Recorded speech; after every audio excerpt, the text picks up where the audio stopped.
أعوذ بالله من الشيطان الرجيم بسم الله الرحمن الرحيم والذين يصلون ما أمر الله به أن يوصل ويخشون ربهم ويخافون سوء الحساب والذين صبروا ابتغاء وجه ربهم وأقاموا الصلاة وأنفقوا مما رزقناهم سرا وعلانية ويدرؤون بالحسنة السيئة أولئك لهم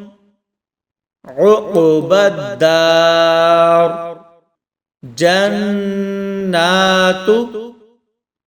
عدن يدخلونها ومن صلح من آبائهم وأزواجهم وذرياتهم والملائكة يدخلون عليهم من كل باب سلام عليكم بما صبرتم فنعم عقبى الدار والذين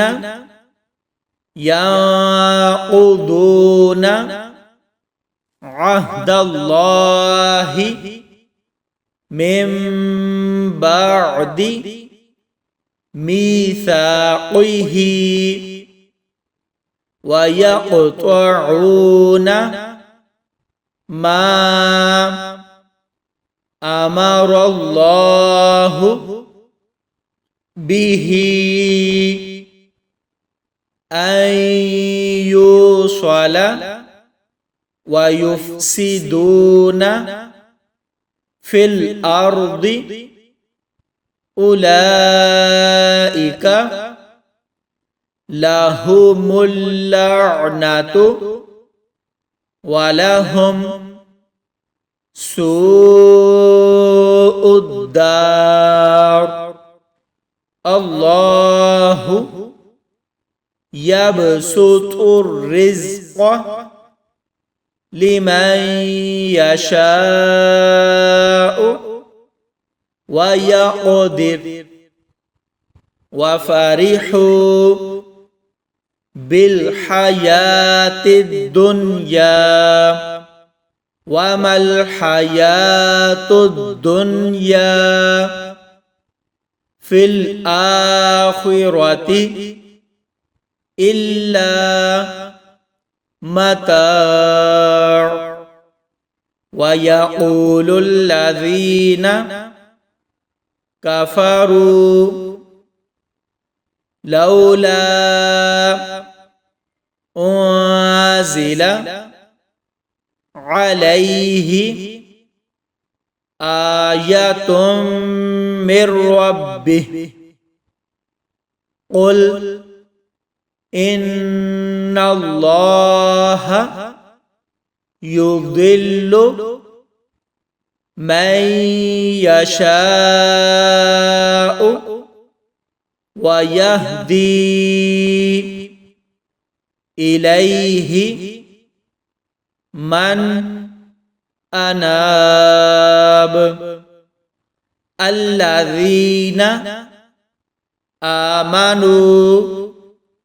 وتطمئن قلوبهم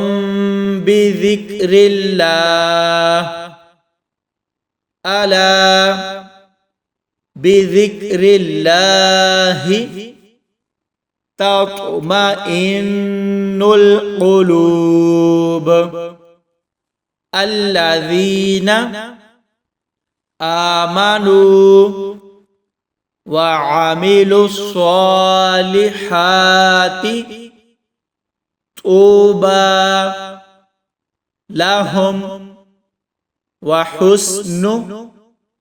مآب كذلك أرسلناك في أمة قد خلت من قبلها أمم لتتلو عليهم الذي أوحينا إليك وهم يكفرون بالرحمن قل هو ربي لا إله إلا هو عليه توكلت وإليه متاب صدق الله العظيم.